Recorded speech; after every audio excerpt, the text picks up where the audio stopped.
Friends, I deem it an honor and a privilege to participate in this happy function. When I was approached for my consent to participate in this function, I readily agreed because it has always been a pleasant experience for me to meet young men and women engaged in the pursuit of knowledge and discovery. So I feel grateful to you for giving me this opportunity to spend some time in your midst. At the outset, let me wish you all a purposeful and happy life in the service of the country. Please remember that education does not end in your colleges. It has to be pursued throughout one's life. On an occasion like this, I cannot but think of our education system, its needs and problems, strengths and weaknesses, our achievements and promises. There cannot be any difference of opinion on the significance of true education, but a debate is often raised about the individual and social aims of education. It must be remembered, however, that the relationship between the individual and the society is really mutual and complementary. In certain situations, greater emphasis has necessarily to be laid on the social purposes of education. Education has to be used as an instrument of social change. This is all the more necessary in developing countries like ours.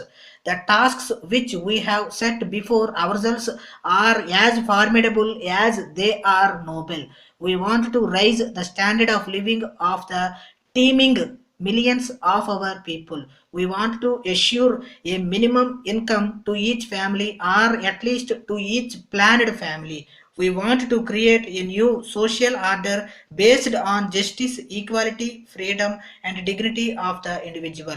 We want to adopt modern science and technology and side by side develop a sense of social responsibility. It is the minimum needed for an honorable national existence.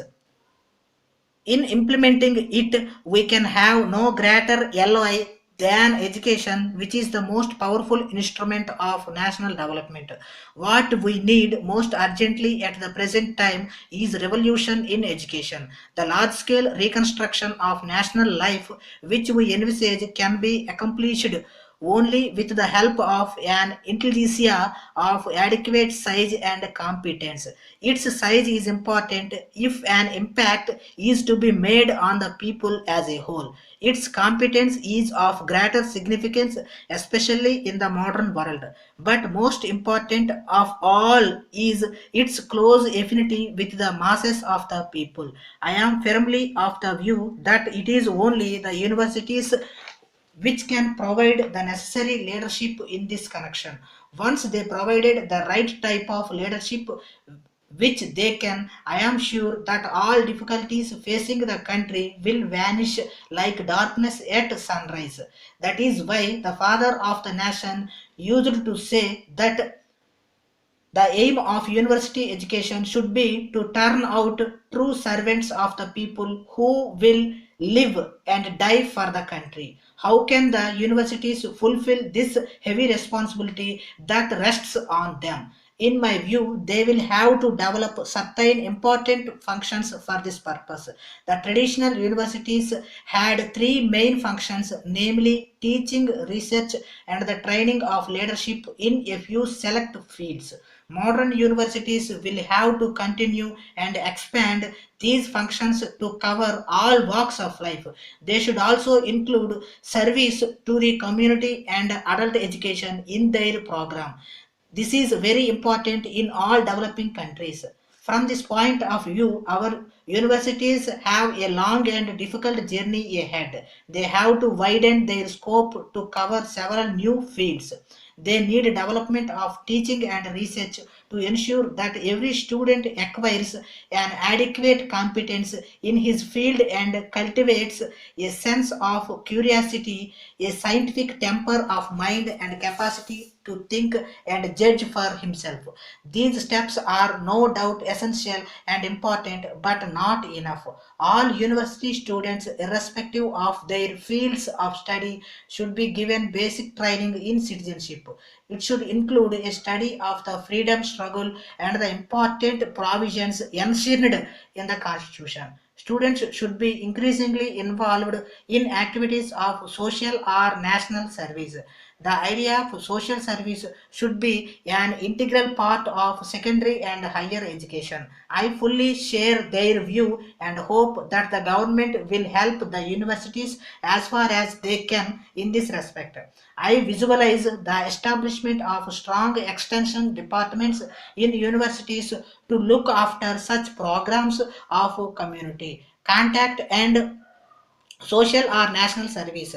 A beginning may be made where the necessary atmosphere exists and the essential enthusiasm and leadership is available. But very soon, the activity should be extended to all universities. In due course, these extension departments should develop programs of adult education. Intensive drivers have to be organized for liquidating mass illiteracy. Teachers and students in higher education can play a valuable role in this field. They can make a still greater contribution through the training of rural leadership. We must create a climate of hard work and dedication. I think it should be possible for us to involve every student meaningfully and in a challenging manner. There are some institutions where this is done even today, but unfortunately, their number is very small. It is not commensurate with the actual needs. So we must do something tangible in this regard. I consider all these programs of reconstruction of higher education as extremely urgent and significant. We have no time to lose or feel complacent. A program of highest priority is necessary to develop higher education on proper lines. This depends to some extent on government. May God give you the inspiration, the guidance, and strength to play your part in the reconstruction of higher education.